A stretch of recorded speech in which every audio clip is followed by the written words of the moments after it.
जी तो प्यारे बच्चों, कैसे हैं आप? मैं उम्मीद करता हूँ कि आप सब ठीक होंगे। आज की वीडियो में बात करेंगे हम आपसे chapter number 13 halogens. So welcome to GS academy YouTube channel.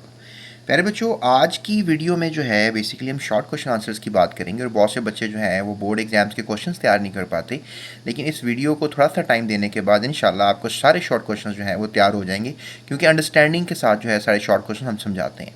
तो चलते हैं without any wasting single second question की तरफ। तो बच्चों, पहला क्वेश्चन जो है वो किया जा रहा है जी, which halogen is the least reactive, which is the most reactive, give reason. यानी कौन सा सबसे कम रिएक्टिव है और कौन सा सबसे ज़्यादा रिएक्टिव है, इसका रीज़न दें। प्यारे बच्चों, हैलोजेंस के नाम तो आप सब ने जो हैं वो याद किए ही होंगे, ठीक है। हैलोजेंस को बेसिकली एक्स से रिप्रेजेंट किया जाता है। फ्लोरीन, क्लोरीन, ब्रोमीन, आयोडीन और एस्टेटन। ज़्यादातर रिएक्शंस में हम इन पहले चार मेंबर्स की ही बात करते हैं, फ्लोरीन, क्लोरीन, ब्रोमीन और आयोडीन की। एस्टेटिन की बात हम नहीं करते हैं। इसके पीछे वजह यह है कि ये रेडियो एक्टिव है, ये इतना इजी नहीं है हैंडल करने में, शुआएं निकालता है। सो दैट्स वाई हम इसको इतने ज़्यादा केमिकल रिएक्शंस में यूज़ नहीं करते। It's a radio active element. तो ज़्यादातर हम फ्लोरीन, क्लोरीन, ब्रोमीन और आयोडीन को ही रिएक्टिविटी में समझते हैं और यूज़ करते हैं। और बताया था कि इन सब को रिप्रेजेंट किया जाता है किससे? एक्स से, याद रखिएगा। तो बच्चों, रिएक्टिविटी की बात करें तो कौन सा हैलोजन जो है वो सबसे ज़्यादा रिएक्टिव है, ये सबसे अच्छा क्वेश्चन है। सो हैलोजेंस में directly related to gain of electron from halide ion, और हेलाइड आयन बना लेते हैं। फ्लोराइड, क्लोराइड, ब्रोमाइड, आयोडाइड सब बनाते हैं। Fluorine has the highest ability to gain electron and form fluoride ion, ठीक है। इसलिए सबसे ज़्यादा रिएक्टिव ये होगा। And F F bond is a weakest bond than the other halogens, क्योंकि दोनों ही सेम इलेक्ट्रोनेगेटिविटी रखते हैं तो इनका बॉन्ड इतना स्ट्रांग नहीं होगा। सो F2 इज़ मोस्ट रिएक्टिव। और जब ये पार्टिकल यानी F2 पार्टिकल रिएक्ट करने जाता है किसी दूसरी स्पीशी के साथ, तो फ़ौरन अपना बॉन्ड तोड़कर दूसरी स्पीशी के साथ रिएक्ट कर जाता है। इसलिए हम इसको कहते हैं कि इसका वीक बॉन्ड है और ये ज़्यादा रिएक्टिव होगा। आयोडीन, चूँकि आपको मैंने बताया ग्रुप में सबसे नीचे आयोडीन है, has the least ability to gain electron from iodide molecule. और ये लीस्ट रिएक्टिव रहेगा क्योंकि बहुत बड़े बड़े एटम्स हैं, और जब ये आपस में कोवलेंट बॉन्ड बनाते हैं तो काफ़ी स्टेबल कोवलेंट बॉन्ड बनाते हैं। अब आप ये कहेंगे कि सर छोटे एटम्स का जो बॉन्ड है वो ज़्यादा स्ट्रॉन्गर होना चाहिए कोवलेंट बॉन्ड बनिस्बत के बड़े बड़े एटम्स का। तो ये बात आपकी ठीक है, चूँकि इसकी इलेक्ट्रोनेगेटिविटी सबसे ज़्यादा है, उनकी सबसे कम है, तो ये आपस में अच्छा स्टेबलाइज बॉन्ड बनाकर रह पाते हैं, और ये आपस में इतना स्टेबलाइज बॉन्ड बनाकर नहीं रह पाते, राइट। सो ये है क्वेश्चन नंबर 1। तो प्यारे बच्चों, अगला क्वेश्चन जो है that is the ionic equation for a reaction. Bromine water जो है वो आयोडाइड आयन से रिएक्ट करेगा तो ब्रोमाइड आयन बन जाएगा और आयोडीन मॉलिक्यूल बन जाएंगे। तो ये आयोनिक इक्वेशन आपको दी गई है, और ऐसा जस्ट बिकॉज ऑफ रिएक्टिविटी होता है, क्योंकि जो इलेक्ट्रॉन है उस वक्त आयोडीन के पास है और ब्रोमीन चाहता है मेरे पास हों, तो इलेक्ट्रॉन ले लेगा इससे, और आपको दो ब्रोमाइड आयन बनते हुए नज़र आएंगे। थोड़ी सी इक्वेशन में गलती है। So explain which species is oxidise in this reaction. Oxidise कौन हुआ है? टेक्निकली आप देखें, इलेक्ट्रॉन लूज़ किए आयोडीन ने, तो आयोडीन ने ब्रोमीन को ऐड दिया है, तो ब्रोमीन रिड्यूस हुआ है और आयोडीन जो है वो ऑक्सीडाइज हुआ है। क्योंकि यहाँ पर इसका ऑक्सीडेशन नंबर -1 है और यहाँ पे 0 है, डेफिनेटली -1 से 0 पे गया है। सो दैट्स वाई ये क्या हुआ है? ऑक्सीडाइज हुआ है। So hence in this reaction the oxidation state of iodine changes from -1 to -1 to 0, ठीक है। आयोडाइड आयन से ये 0 ऑक्सीडेशन स्टेट में गया है। अब आप कहेंगे सर ये 0 कैसे है? मैं 0 इसलिए कहूँगा क्योंकि जब दोनों ये इलेक्ट्रॉन छोड़ देगा, ये ब्रोमाइड आयन इलेक्ट्रॉन ले लेगा, तो ये न्यूट्रल हो जाएगा। तो न्यूट्रल आयोडीन और न्यूट्रल आयोडीन आपस में सिंगल कोवलेंट बॉन्ड बना लेंगे और दोनों पे चार्ज 0 होगा। So that makes an idea. So iodine has lost electrons, hence is oxidised by the bromide, या कह लें sorry bromine water, oxidised by the bromine water. I hope आपको आंसर पता लग गया होगा, ठीक है। तो प्यारे बच्चों, अगला क्वेश्चन किया जा रहा है जी, what is the role of London dispersion forces in the trend trend of volatility of halogens. यानी सबसे ज़्यादा वॉलेटाइल हैलोजन कौन सा है? तो याद रखो, ग्रुप में ऊपर वाले मेंबर जो हैं वो गैसेज हैं, नीचे वाले जो हैं वो कन्वर्ट होते रहते हैं लिक्विड्स में। जैसे ये फ्लोरीन अमूमन गैस की शक्ल में मिलेगा, F2 पार्टिकल गैस है, क्लोरीन 2 पार्टिकल भी गैस की शक्ल में मिलेगा, ब्रोमीन वाहिद एलिमेंटल लिक्विड मिलेगा आपको, ठीक है। It is a liquid element Br2, bromine water इसलिए इसको कहा जाता है। और आयोडीन पार्टिकल आपको जो है वो सॉलिड फॉर्म में मिलेगा। तो आपको वोलेटिलिटी का समझ में आ गया होगा, वोलेटाइल होता है कि कौन सबसे पहले, मतलब आयोडीन को रखोगे तो इसके भी वेपर्स बनेंगे, लेकिन ये सॉलिड अगर आप पीस रखोगे आयोडीन का जो कि नेगेटिव टेम्परेचर्स पर रखोगे, लेकिन ये आहिस्ता आहिस्ता गैस बन के उड़ जाएगा। जबकि जो आयोडीन है वो गैस बनकर कम उड़ेगा क्योंकि वो सॉलिड फॉर्म में नॉर्मल टेम्परेचर पर रह लेते हैं। तो ज़्यादा वॉलेटाइल तो फ्लोरीन हुआ, क्लोरीन, मतलब जो गैसेस फॉर्म में वो ज़्यादा वॉलेटाइल होते हैं। जैसे पेट्रोल होता है ना प्यारे बच्चों, पेट्रोल एकदम लिक्विड आप ओपन छोड़ दो तो वो गैस बन के उड़ जाता है। So that's the science I am talking about. तो यहाँ पे भी यही फंडा है प्यारे बच्चों, it is also this kind of फंडा। सो हैलोजेंस आर नॉन पोलर, आपको सबको पता है हैलोजेंस नॉन पोलर होते हैं। In these instantaneous dipole induced dipole forces, ऐसी फोर्सेज जो कि एक वक्त के लिए पैदा होती हैं, थोड़ी देर के लिए, जब ये दोनों करीब आते हैं, ये काफ़ी अहमियत के हामिल हैं, सिग्निफिकेंट हैं। The induced dipole forces depend on the molecular size।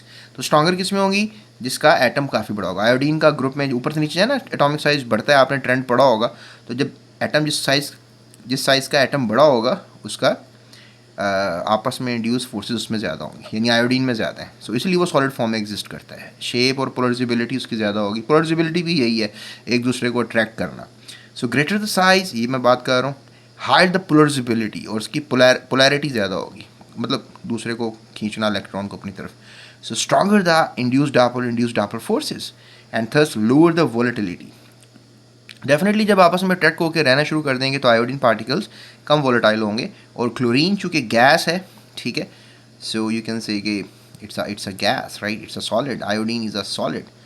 So thus polarisability increase, right? So down the group, the halogen's atomic size increase down the group, the polarizability increase down the group, ID forces also increase, hence the volatility of the halogens decreases down the group, और volatility decrease करेगी, ठीक है ना। Decrease ऊपर मैं कह रहा हूँ ना, इंक्रीज करेगी, ग्रुप में ऊपर बढ़ी हुई है और नीचे तो कम ही होगी ना, यही सेंस बन रही है ना। तो it's not a out of sense question going on, right.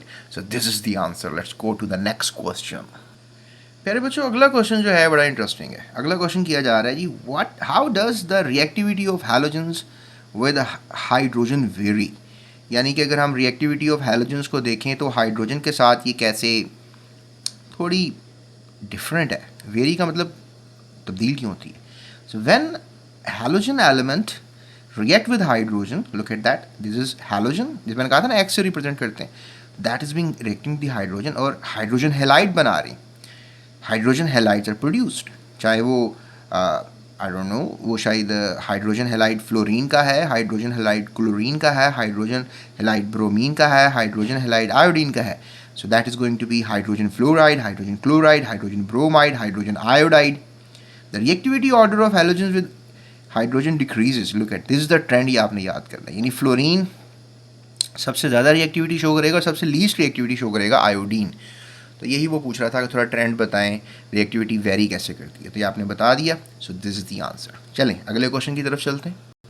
तो प्यारे बच्चों, अगला क्वेश्चन भी जो है वो बड़ा इंटरेस्टिंग है, that is E question, and let's figure it out. E question में क्या किया जा रहा है, क्वेश्चन देखें। Which halogen is used as an antiseptic. कौन सा हैलोजन है उसको आप एंटीसेप्टिक के तौर पे यूज़ करते हैं। हाउ डज़ इट वर्क, ये काम कैसे करता है। सो देखो प्यारे बच्चों, कौन सा हैलोजन जो है वो एंटीसेप्टिक के तौर पे काम कर रहा है, आपको पता है, दैट इज़ आयोडीन, ठीक है। एंटीसेप्टिक के तौर पे कौन यूज़ कर रहा है, आयोडीन यूज एंटीसेप्टिक। एंटीसेप्टिक क्या होता है, ये जो microbial, you know, iodine act as a penetrating microbial cell walls and disturbing the protein and acid, यानी माइक्रोब्स के खिलाफ जो जंग लड़ता है, आपकी बॉडी पे है या कहीं जिस्म में है। पायोडीन का नाम सुना होगा आपने, वो भी एंटी माइक्रोबियल है, तो हम इसको यूज़ करते हैं ना, ज़ख्मों के ऊपर लगा देते हैं ताकि जो इन्फेक्शन है वो अपना असर ना दिखा सके। So it oxidises cellular components leading to a cell death. और जब वो किसी भी माइक्रोब के उसका जो सेल मेम्ब्रेन है उस पर जाके अटैक करेगा, उसको बेचारे को मार देगा। सो बेचारा तो नहीं, आपको इन्फेक्शन कर रहा है वैसे, इसका न्यूक्लियस है। So chlorine is also antiseptic. Oh हाँ, ये तो बहुत ज़बरदस्त एंटीसेप्टिक है। आप इवन देखते हैं ना क्लोरीनेशन ऑफ वाटर करते हैं जब हम स्विमिंग पूल्स में, ताकि स्विमिंग पूल्स के सारे माइक्रोब्स मर जाएं। However it generally used as disinfecting of water, लिखा भी हुआ है। It is called disinfection of water, is called chlorination of water. Chlorination, ये मैं आगे कोई भी बताता हूँ आपको, क्लोरीनेशन ऑफ वाटर। ओके, याद रखिएगा। उसके बाद क्लोरीन अंडरगोज हाइड्रोलिसिस। क्लोरीन क्या करती है, पानी इसको, क्लोरीन को तोड़ देता है, इसका बॉन्ड तोड़ देता है, क्लोरीन क्लोरीन का बॉन्ड। तो क्या होता है कि क्लोरीन एक, आपको पता है कि पानी में क्या होता है, पानी में हाइड्रोक्सी और हाइड्रोजन होता है। तो हाइड्रोजन जो है वो क्लोरीन से रिएक्ट करेगा, हाइड्रोजन क्लोराइड बन जाएगा, और यहाँ से जो एक क्लोरीन रह जाएगा वो OH के साथ मिलेगा, that is chloric acid, that is hydrochloric acid, and this is chloric, right, this chloric one, hypochloric acid, right, you call it as hypochloric acid, लिखा नहीं हुआ यहाँ पे, hypochloric acid. Okay, so HCl, that is hypochloric acid, partially dissociate in water to form a hydrogen ions and oxychloride ions। यानी अब ये टूटेगा तो हाइड्रोजन आयन NCOL या OCl नेगेटिव आयंस बनाएगा। सो ये है, ये कमर तोड़ता है माइक्रोब्स की। The OCl disinfect water by oxidizing cellular components of leading to cell death। यानी ये पार्टिकल जो है ना, ये जहर है जितने भी माइक्रोब्स हैं। काफ़ी इंटरेस्टिंग क्वेश्चन था। उसने कहा हैलोजन को एंटीसेप्टिक के लिए यूज़ कर रहे हो, क्यों कर रहे हो? उसने कहा आयोडीन भी यूज़ कर लो, क्लोरीन गैस भी यूज़ कर लो, लिक्विड फॉर्म की क्लोरीन यूज़ कर लो, that is also called chlorination of water. Dettol use करते हो, वो भी क्लोरीनेटेड कंपाउंड्स होते हैं, right. I hope so I have given this beautiful answer to you. चलें अगला क्वेश्चन करते हैं जी। तो अगला क्वेश्चन भी काफ़ी इंटरेस्टिंग है। अगला क्वेश्चन पढ़ते हैं। लिखा हुआ जी, what is the colour change when chlorine displaces bromine.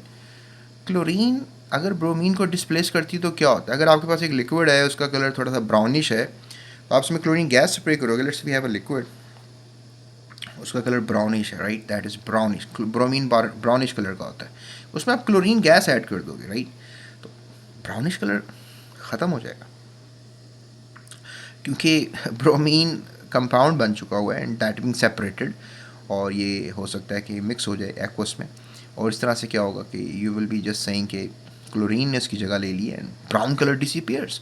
When chlorine is added to a solution containing bromide ions, it displaces bromine, because of chlorine is more reactive and better oxidizing agent. So before reaction, the solution is colorless because of bromide ions. तो you can say कि मैं थोड़ा उल्टा बोल दिया कि अभी let's say that इसमें ब्रोमाइड आयन है, तो अभी ये कलरलेस है, राइट, इट्स अ कलरलेस। लेकिन जब क्लोरीन डाल दोगे तो ब्रोमीन चूँकि अलहदा हो चुका हुआ है, it is there in the form of bromine water, it will, the solution will turn itself into brownish colour, यानी एक वाइट कलर सोल्यूशन एक ब्राउन कलर सोल्यूशन में कन्वर्ट हो जाएगा। तो आपको कि wow what a magic. So this is solution turns reddish brown due to the formation of bromine water, Br2 molecule, right. So this is a beautiful answer. Okay, so अब चलते हैं अगले क्वेश्चन की तरफ। How the halogen acid are ionised in water. Halogen acid जो है वो पानी में कैसे आयोनाइज होते हैं? Look at that, it's a very easy equation. इसमें डाला, H प्लस ऐड हो गया, हाइड्रोनियम आयन बन गया। Okay, so this is called hydronium ion, hydronium ion. और यहाँ से देखो, another chloride ion is being there, that is hydronium and chloride ion. ये जनरल इक्वेशन थी, ये एग्जाम्पल के साथ हो गई। So that's a beautiful answer. Okay, so अगला क्वेश्चन देखते हैं। Why HF is a weak acid than HCl। HF को हम वीक एसिड क्यों कहते हैं? और बड़ा तगड़ा क्वेश्चन है जनाब, ये हर साल बोर्ड में आने वाला क्वेश्चन है। मैं तो रिकमेंड करूँगा आप इसको लाजमी तैयार कर लेना, ठीक है, लाजमी। Star question. अब आप कहेंगे सर सिलेबस में कटा हुआ है चलें जनरल इन्फॉर्मेशन के लिए बात सुन लें फिर, अगर सिलेबस में कटा हुआ है। In HF molecules are bonded, look at that, ये एक मॉलिक्यूल है HF मॉलिक्यूल, और ये एक मॉलिक्यूल है, और look at that, that's a hydrogen bond. दो मॉलिक्यूल को जोड़े रखने वाला जो बॉन्ड है, that is hydrogen bond. Look at that. तो यहाँ पे हाइड्रोजन आ जाएगा, ये होगा partial negative partial positive, that is hydrogen bond. Okay, so hydrogen bonding zigzag manner में हो रही है, लुक एट दैट, ये मैंने कुछ ऊपर बना दिया, राइट।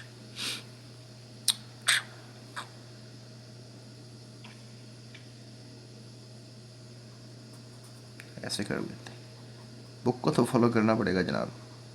ठीक है, अब यहाँ बॉन्ड बनेगा, फ्लोरीन ऊपर बना देते हैं like this. Okay, zigzag manner हो गया ना सारा। सो thus hydrogen entrapped between the two fluoride, look at that, ये fluoride के दरमियान है hydrogen, shown in the diagram. So hence HF cannot easily donate its proton ions easily, so it's a weaker acid. ये trapping 120 का angle basically मजबूर कर देता है हाइड्रोजन को कि तुम छोड़ के नहीं जा सकते हमें। तो आपको पता है कोई भी एसिड हो, लेट्स से दैट H2SO4, वो पानी में डालोगे वो देगा हाइड्रोजन आयंस और साथ देगा सल्फेट आयंस, और ये ज़्यादा दे रहा है लेट्स से दैट कि ये अच्छा एसिड है बिकॉज इसकी कोई हाइड्रोजन ट्रैप नहीं है लाइक दिस। मतलब इसकी ज्योमेट्री ऐसी है जिसकी वजह से HF एक वीक एसिड कहलाता है। HCl अच्छा एसिड कहलाता है क्योंकि उसकी ज्योमेट्री ऐसी नहीं है। उसकी ज्योमेट्री में ये हो सकता है कि पार्टिकल लीनियर हों, ईजिली हाइड्रोजन पे अटैक हो सकता है। यहाँ पे हाइड्रोजन पे अटैक होना मुश्किल है because fluorine is a very very dangerous electronegative element there, तो हाइड्रोजन के पास किसी को जाने नहीं देगा प्यारे बच्चों। I hope I have answered a very beautiful question over here, बहुत बोर्ड में आने वाला क्वेश्चन। प्यारे बच्चों, अगला क्वेश्चन बच्चों को बहुत बड़ा लगता है और थोड़ा सा मुश्किल भी लगता है, लेकिन इतना मुश्किल नहीं है ये, राइट? इसको समझते हैं, करते हैं, इट्स वेरी वेरी इजी। चलो करते हैं। Describe a simple chemical test that could be use to distinguish between aqueous solution of potassium bromide. एक पोटाशियम ब्रोमाइड को टेस्ट करना है हमने, पोटाशियम आयोडाइड को टेस्ट करना है, include the reagents and expected observations. तो ये हो गया हमारे पास potassium bromide, right? Potassium bromide distinguish करना है, दो सोल्यूशन ना आपके पास। Here we have the first solution, here we have the solutions. So what you distinguish, फर्क करना between aqueous solution of potassium bromide, इसमें है पोटाशियम ब्रोमाइड, और दूसरे में क्या है? Potassium iodide, potassium iodide. So these two include the reagents and expected observations। बताओ, when halide ions react with aqueous silver nitrate, तो आप इसमें क्या डालने वाले हो? Silver nitrate. इसमें क्या डालने वाले? Silver nitrate. Insoluble silver halides are formed, so these reactions are used to qualitative analysis for identifying halogens। अब कैसे? जैसे फॉर एग्जाम्पल आपने इसमें सिल्वर नाइट्रेट डाला तो क्या होगा, इसमें सिल्वर नाइट्रेट डाला तो क्या होगा? अगर देखो आपने इस ब्रोमीन वाले सोल्यूशन में सिल्वर नाइट्रेट है तो सिल्वर ब्रोमाइड बनेगा। सिल्वर ब्रोमाइड आयंस जो हैं बनेंगे, ठीक है, mixing silver ions with aqueous bromide ions, creamed colour, ये क्रीम्ड कलर PPT बनेंगे, एंड दैट इज़ कि भाई इसमें ब्रोमीन है, ठीक है, स्पेरिंगली सोल्युबल इन कंसंट्रेटेड अमोनिया। उसके बाद तुमको नहीं नहीं सर हम तो इसमें डाल रहे हैं इस वक्त सिल्वर नाइट्रेट, इसमें डालोगे तो सिल्वर आयोडाइड आयन बनेंगे, mixing silver ions with aqueous iodide ions, yellow PPTs बनेंगे। सो यहाँ पे क्रीम कलर्ड PPT बने, यहाँ पर येलो PPTs बने। प्रेसिपिटेट्स को PPT भी कहते हैं प्यारे बच्चों। तो इस तरह से फिर आप दोनों में फ़र्क कर सकते हो, ठीक है। आसान था ना? आपको लग रहा हो कितना मुश्किल सवाल है। चले अगला करते हैं। अब तुम कहोगे सर ये तो बड़ा मुश्किल क्वेश्चन है, ये तो हमें नहीं करना आएगा, तो मैं कहूँगा यार ये बिल्कुल मुश्किल क्वेश्चन नहीं है। देखो क्वेश्चन है जी, explain chemical principles behind the use of chlorine as a disinfectant. Chlorine आपको बताया था थोड़ी देर पहले, क्लोरीनेशन वाटर में काम आता है, डिसइंफेक्टेंट है, एंटीसेप्टिक है। In water purification include relevant chemical लिखी हुई है। तो क्लोरीन को वाटर में डाला, HCl और HOCl बन गया, या HClO बन गया, हाइपोक्लोरिक एसिड हाइड्रोक्लोरिक एसिड बन गया। बताया थोड़ी देर पहले मैंने आपको। कौन सा क्वेश्चन था, गैस करें, बताऊँ दोबारा? Yes, that was question number E। ये क्वेश्चन नंबर E देखने के बाद इसको दोबारा देखो, तुम्हें समझ में आ जाएगा, बहुत आसान है। तो ये फिर ये जो है ये कमर तोड़ता है, ऑक्सीक्लोराइड आयन। ये क्या करता है? ये जो जानदार होते हैं ना, छोटे मोटे जानदार माइक्रोब्स होते हैं, उसमें प्रोटीन होते हैं, लिपिड्स होते हैं, तो उनकी प्रोटीन और लिपिड्स को तबाह कर देता है ये, दैट इज़ ऑक्सीक्लोराइड आयन। और इसके अलावा एंजाइम्स वगैरह को भी काम नहीं करने देता, बैक्टीरिया वगैरह मार देता है। इसके अलावा न्यूक्लिक DNA को फिर डेफिनेटली प्रिवेंट करता है रेप्लिकेटिंग से, एंड वाइटल सेलुलर फंक्शंस को रोक देता है। यानी कि it's a very dangerous compound. ये जब माइक्रोब्स के पास जाता है तो उनको कहता है लो भाई तुम्हारी मौत आ गई दैट इज़ ऑक्सीक्लोराइड आयन। तो क्लोरीनेशन ऑफ वाटर कुदरती तौर पर पानी को साफ़ करने का क्लोरीन डालकर एक बड़ा ज़बरदस्त तरीका है। अब कभी कभी मैं सोचता हूँ कि अगर वो क्लोरीनेटेड वाटर अगर आप पियेंगे तो आपके सेल्स की भी डेथ होती है, वो ऑक्सीक्लोराइड आयंस अगर। तो साइंसदान कहते हैं कि भी जब क्लोरीनेशन ऑफ वाटर हो तो थोड़ा देर रुक जाना चाहिए, बिकॉज रिएक्शंस वगैरह हो जाएं और जो क्लोराइड आयंस हैं ऑक्सीजन क्लोराइड, ये मतलब एक हिंदी का लफ्ज़ है मात्रा, एक मिकदार उर्दू में कहते हैं, मिकदार लेकर अगर आप लेकर जाएंगे ना पानी में फिर ठीक है, अगर ज़्यादा डाल देंगे तो उसमें नहाएंगे फिर आपके लिए भी मसला है, क्योंकि आपके भी सेल्स हैं, अगर वो माइक्रोब्स को मार रहा है तो आपके लिए भी खतरनाक हुआ ना। आई होप सो कि इस ब्यूटीफुल क्वेश्चन का ब्यूटीफुल आंसर मैंने आपको दे दिया। जी तो बच्चों अगला क्वेश्चन जो है बड़ा इंटरेस्टिंग है, that is describe the significance या significant of disadvantages, significant disadvantage associated with the use of chlorine to water purification. देखा ये भी जो मैं आपसे बात कर रहा था, अगला एग्जामिनर का ये भी बताओ जी इनको। तो याद रखो, वाटर में contain organic matter, chlorination of such water is toxic organic compounds आ जाएंगे, फिर क्लोरिनेटेड फिनॉल्स होंगे, क्लोरोफॉर्म होगा, क्लोरोमाइंस होंगे, these toxic organic compound may cause cancer. Oh my god, ये कैंसर कॉजिंग एजेंट्स बन सकते हैं प्यारे बच्चों। तो स्विमिंग पूल में अगर वो कोई इनएक्सपीरियंस, सोजो वाटर पार्क के लोग तो काफ़ी कैलकुलेटेड होते हैं, लेकिन इधर इर्द गिर्द के जैसे नूरा स्विमिंग पूल चले जाएंगे तो वहाँ पर बेचारे को क्या पता क्या करना है इन कंपाउंड्स के साथ। दीज में also cause reproduction and developmental issues, chlorinated water increase the risk of bladder and rectal cancer. तो ये शायद लोगों को पता नहीं होता बेचारों को, एंड बेचारे कैंसर का शिकार हो जाते हैं। बहरहाल मैं डरा नहीं रहा हूँ, मैं बस बता रहा हूँ कि ये ज़्यादा जो करते हैं क्लोरिनेशन वाटर की, ये भी अच्छी चीज़ नहीं है। चलें जी अगला क्वेश्चन करते हैं। व्हाट डिस्प्रोपोर्शनेशन रिएक्शन, ये क्या है? प्रोपोर्शनेशन रिएक्शन क्या है? Give example. देखिए प्यारे बच्चों, डिस्प्रोपोर्शनेशन रिएक्शन ये कि chlorine undergoes a disproportion when it reacts with cold aqueous KOH and forming KCl and potassium chlorate. Look at that. Chlorine को हमने किस में डाल दिया? कोल्ड एक्वस क्यूएच में, ठीक है। अब यहाँ पे तो क्यूएच लिखा हुआ लेकिन डाला यहाँ पे एनओएच में डाल रहे हैं, तो यहाँ पे क्यूएच की जगह क्या लिख लेते हैं? NaOH। ओके, सो इसको क्या बनाएगा? NaCl बना रहा है ना प्यारे बच्चों, ये देखें NaCl, और साथ क्या बन रहा है? पोटाशियम क्लोराइड की जगह sodium chloride, sodium hypochloride, NaClO। Okay, तो ये मिस प्रिंटिंग है। सो क्लोरीन सोडियम हाइड्रोक्साइड आपस में रिएक्ट करेंगे कोल्ड, तो क्या होगा? NaCl और सोडियम हाइपोक्लोराइट बनेगी, ठीक है।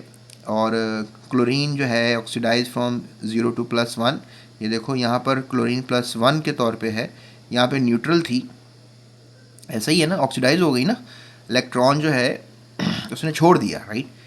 तो chlorine gas is reduce from, और यहाँ पर क्लोरीन एक और चीज़ कर रही है, देखो यहाँ पे -1 हो रही है और पॉजिटिव सोडियम क्लोराइड, यानी कि क्लोरीन +1 भी हो रही है और क्लोरीन -1 भी हो रही है। तो ये दोनों टेक्निकल पॉइंट्स हैं क्लोरीन को लेकर। क्लोरीन जो है ज़बरदस्त तरीके से अपनी ऑक्सीडेशन नंबर को चेंज कर रही है। This shows simultaneous oxidation reduction of chlorine, यानी क्लोरीन ऑक्सीडेशन भी शो कर रही है, रिडक्शन भी शो कर रही है। So it's a disproportionation reaction. जब एक ही एलिमेंट दोनों ऑक्सीडेशन स्टेट शो कर रहा है, रिडॉक्स रिएक्शन शो कर रहा है एक ही एलिमेंट, तो इस तरह के रिएक्शन को डिसप्रोपोर्शनेशन रिएक्शन कहेंगे। और ये याद रखिएगा मेंटल लेवल पे, बड़ा स्टार क्वेश्चन है, ये भी इंपॉर्टेंट कहूँगा मैं इसको, आपने इसको याद रखना है, ठीक है। तो ब्यूटीफुल आंसर को याद रखना है आपने। तो प्यारे बच्चों अगला क्वेश्चन जो है उसको हल करते हैं। अगला क्वेश्चन जो किया जा रहा है वो ये है कि chlorine gas react differently with the sodium hydroxide and solution depending upon the temperature and concentration. बताया ना भी कोल्ड सोडियम हाइड्रोक्साइड सोल्यूशन के साथ किया था, क्या हुआ था। तो अगर हम हॉट के साथ करेंगे तो क्या होगा? कोल्ड के साथ तो भी बता दिया ना क्या हुआ, हॉट के साथ बताता हूँ क्या होता है। जब आप एक हॉट NaOH सोल्यूशन लोगे उसके साथ करोगे तो फिर हाइपोक्लोराइट नहीं बनेगा, ठीक है। That is sodium hypochlorite, sodium hypochlorite, chlorite, या है सोडियम क्लोरेट, सोडियम क्लोरेट।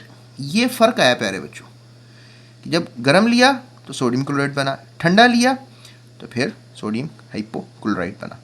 सो यहाँ पर भी सिनेरियो यही है, वही बात है, यहाँ पर भी ऑक्सीडेशन नंबर निकालो तो ये +1 है और ये -1 है। That is also a disproportionation reaction, जो ऊपर मैंने आपको बताया था ना डिसप्रोपोर्शनेशन रिएक्शन के बारे में, ठीक है ना। यहाँ पर भी वही है। सो याद रखना बस, ये इंपॉर्टेंट है। सो this is a beautiful answer of this question.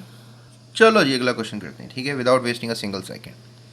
अगला क्वेश्चन भी काफ़ी इंटरेस्टिंग है। बैलेंस केमिकल इक्वेशन लिखनी है क्लोरीन की। तो यहाँ पर उसने रिएक्शंस दिए हुए हैं, ठीक है, मैं आपको स्क्रीन दिखा देता हूँ यहाँ पे, ये देखिए। ये क्वेश्चन है, कोल्ड डाइल्यूट में डालो और हॉट में, तो बैलेंस का मतलब ये है कि ये आपने नंबर्स वगैरह लगाने ये, ठीक है। तो you have to balance this as well. तो I have written it balance chemical equation, right. अगर आपको नोट्स चाहिए तो डिस्क्रिप्शन में नंबर है, आपको मिल रहा है। ये सारे नोट्स आपको पूरे चैप्टर के एक्स्ट्रा एडिशनल क्वेश्चन के साथ मिल सकते हैं, ठीक है। उसके बाद अगला क्वेश्चन जो है वो बड़ा इंटरेस्टिंग, अगला क्वेश्चन करते हैं। लास्ट बट नॉट लीस्ट, काफ़ी लेंथी क्वेश्चन है। कह रहे जी रिएक्शन दिए गए हैं, identify the question oxidation state of chlorine in the reactant in each of the chlorine containing products. Use these oxidation states to explain why the both reactions are classified as disproportionation reaction. ये मैंने आपको पहले ही बता दी, दोनों reaction disproportionation reaction है, क्योंकि इनके अंदर ऑक्सीडेशन स्टेट की बातें की जा रही हैं। यानी ऊपर वाले दो क्वेश्चन की कड़ी है ये क्वेश्चन। ये +1 स्टेट है यहाँ पे या -1 है, तो जब एक ही एलिमेंट दोनों स्टेट्स शो कर रहा हो तो इस तरह का रिएक्शन डिस्प्रोपोर्शनेशन रिएक्शन है। ये भी मैंने भी थोड़ी देर पहले आपको बताया था कि ये भी डिस्प्रोपोर्शनेशन रिएक्शन है। इसमें भी आपको बताया कि थोड़ी सी बस मुझसे गलती होगी ऊपर वाले क्वेश्चन में। यहाँ पर मैं आपको बता रहा था कि यहाँ पर इसका ऑक्सीडेशन स्टेट जो है वो +1 है, ठीक है। ये देखो, ये बस इस वाले क्वेश्चन में बता रहा था, I am really sorry for this. यहाँ पर ये +5 इसका ऑक्सीडेशन स्टेट, ठीक है। तो यहाँ पर भी ऑक्सीडेशन स्टेट क्या होगा, +5। क्लोरीन का oxidation state +5, that is amazing. मतलब दो ऑक्सीडेशन स्टेट है, +5 है और -1 भी है। That literally makes an idea कि भाई क्लोरीन जो है वो दो किस्म के ऑक्सीडेशन और रिडक्शन दोनों फिनोमिना शो कर रहा है एक ही रिएक्शन में। तो that is disproportionation reaction. That is quite difficult word, tongue twister है ये। एंड आई होप प्यारे बच्चों आपको सारे क्वेश्चंस के जवाब मिल गए होंगे। एंड इस वीडियो को अपने दोस्तों के साथ शेयर कीजिएगा, अगर टीचर है तो अपने स्टूडेंट्स के साथ शेयर लाजमी कीजिएगा, लाजमी एक्सटर्नली शेयर कीजिएगा व्हाट्सएप पे। और इसके अलावा इस चैनल को सब्सक्राइब लाजमी कीजिएगा, that boost my energy to work more. आप सब्सक्राइब ही नहीं करते हो तो फिर that is demoralising for me. इसके अलावा अगर आपको नोट्स चाहिए वो आप हासिल कर सकते हो। If you want to help GS academy तो आप बायो से जो है मेरा बैंक अकाउंट वगैरह ले सकते हो और आप हेल्प करो। मैं बच्चों को पढ़ा रहा हूँ, काफ़ी मेहनत कर रहा हूँ, आप उनमें पार्टिसिपेट कर सकते हो। या नीचे जो दिया गया नंबर इस पर जैज़ कैश ईजी पैसा बना हुआ, उस पर आप डोनेशन दे सकते हो। इसके अलावा आप नोट्स हासिल कर सकते हो, जैसे मैंने पहले आपसे कहा कि नोट्स भी आपको मिल सकते हैं। इसके अलावा आप अपना ख्याल रख सकते हो, क्योंकि आप अपना ख्याल रखोगे तो फिर दूसरों का रख पाओगे। इसके अलावा आप बड़ों का अदब करो। इसके अलावा बहुत खुश रहा करो, कुछ नहीं मिलना दुख भरी ज़िंदगी से। अगर आप दुखी हैं, अल्लाह करे ना ही हो, तो अगर आप दुखी हैं तो कोई मसला नहीं। ये कॉन्सेप्ट्स हासिल करें, साइंस को एक्सप्लोर करें, देखें दुनिया कहाँ से कहाँ जा रही है, साइंस को एक्सप्लोर कर कर के समझें। That is important. So that's it, thank you so much. अपना बहुत ख्याल रखिएगा। अल्लाह हाफ़िज़, लव यू ऑल।